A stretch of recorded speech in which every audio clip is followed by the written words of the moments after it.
Vejam que o sinal é tão forte, é tão expressivo, é tão sinal, portanto eu ia dizer significativo, tem tanta força de sinal, fica nos antípodas do institucional, que eles percebem, os dirigentes percebem, que o que está em jogo já não era só aquela pequena povoação, mas está em jogo a nação. Digamos o que diríamos hoje, o Estado. Está em jogo. E então é preciso agir. E agir rapidamente e em força. E daí que esta narrativa deste sinal, esta narrativa literária ou teológica,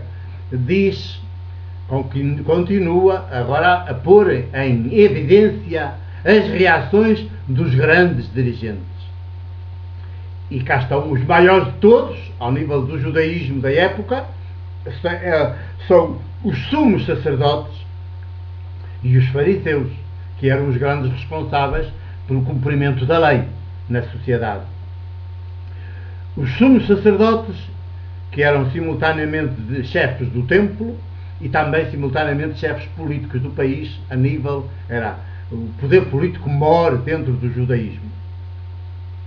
Dado que o regime é teocrático, portanto o sumo sacerdote é considerado o sumo intermediário, o máximo intermediário entre o Deus e o povo judeu.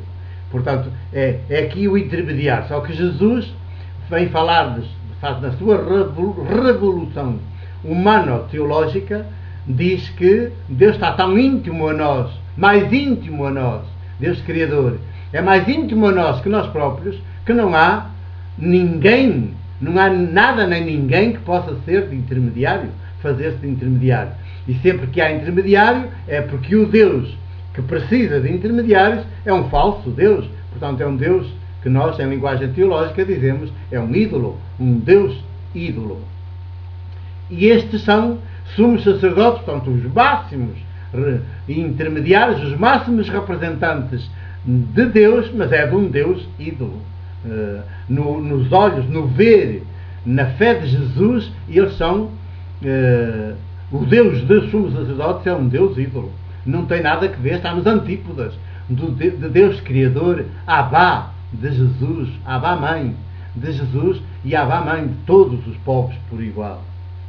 E então, os sumos sacerdotes e os fariseus, que era uma espécie de polícia dos costumes, os defensores da lei, que andavam sempre a vigiar para que toda a gente cumprisse a lei, são, portanto, os grandes rostos do judaísmo, do sistema teocrático. E então, estes dois grupos convocam o Conselho. Quer dizer, há aqui uma reunião de emergência a alto nível de Estado, uma espécie de Conselho de Estado na linguagem do século XXI. E dizem que havemos nós fazer, vou voltar a dizer a questão como ela está aqui posta nesta tradução, que havemos nós fazer, dado que este homem, eles nunca dizem o nome de Jesus, é por desprezo, dado que este homem realiza muitos sinais,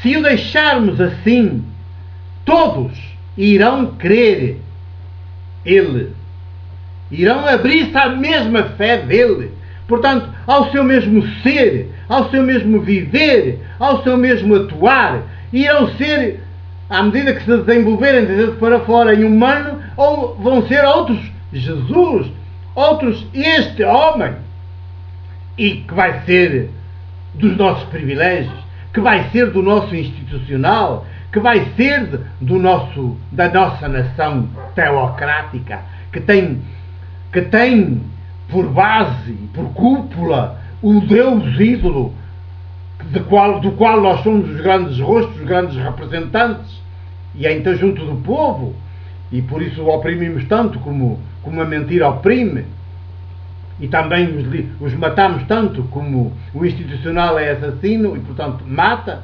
Nós, para defender os nossos privilégios, que se o deixarmos assim, todos irão tornar-se outros Jesus, humanos quanto Jesus, à medida que se desenvolverem de dentro para fora.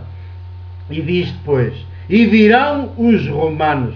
Já sabemos que na altura o país estava ocupado pelo Império Romano, era uma colónia do Império Romano. Virão os romanos, destruirão o nosso lugar santo e a nossa nação. Destruirão o nosso lugar santo e a nação. Eles dizem bem, o nosso, não é do povo, é deles.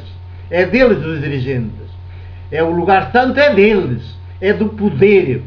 Porque é o lugar santo do seu Deus ídolo. E, portanto, também deles, como o templo era o templo do Deus ídolo, como os palácios deles eram os palácios dos representantes do Deus ídolo. Só o Deus ídolo é que fabrica, é que constrói palácios, e é que tem templos, e é que tem intermediários, e é que concede benesses sobre benesses àqueles que o servem, e desgraça sobre desgraça às suas vítimas, que são sempre a esmagadora maioria das populações e dos povos. Que havemos de fazer? É o Conselho de Estado que reúne, de emergência. E então, o que diz a narrativa?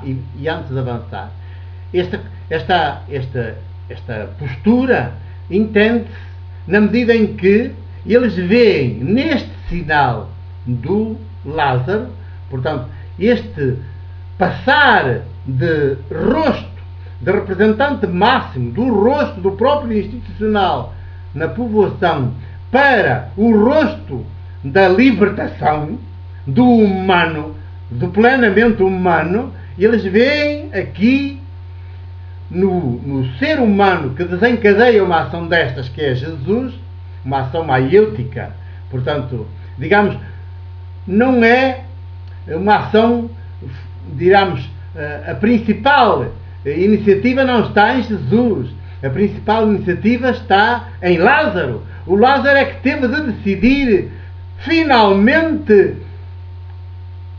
sair digamos, do seu palácio, do seu estatuto de privilégio, de privilegiado, do seu rosto, da sua função de representante do institucional. Lázaro vem para fora, salta fora. Há uma ordem, digamos, de Jesus, e há um convite, ordem do ser humano a quem está sempre investido do institucional, que está a agir, a atuar em nome e segundo os interesses do institucional. Portanto, a cometer crimes em série, fazer vítimas em série. Quando aparece um ser humano plenamente humano, mesmo que não fale muito, a sua presença é um convite, é uma provocação ao outro.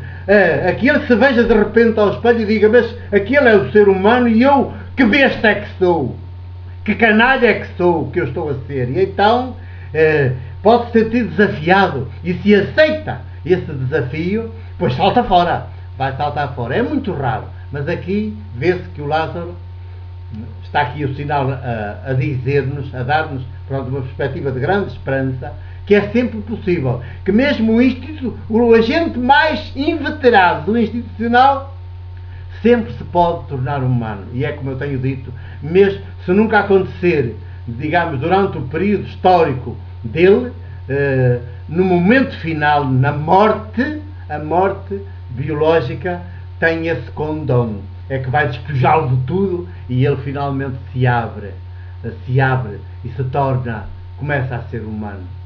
E portanto, quando Deus, Criador nosso, Abba Mãe, encontra cada um de nós, já nos encontra como filhas suas, filhos seus. Já não tem nada do institucional, porque isso é tudo esterco, é tudo lixo, é tudo queimado na hiena. O ser humano não. A matriz original de Deus Criador, que somos cada um de nós, lá está. Nem que não tenha desenvolvido mais, ela está lá intacta. E é essa, e é por essa, e nessa que é filha, filho. Digamos que o Abba dessa matriz reconhece finalmente essa mesma matriz e diz: bem, meu filho, bem, minha filha. E fica no colo imenso, infinito de Deus Abá. Já percebi.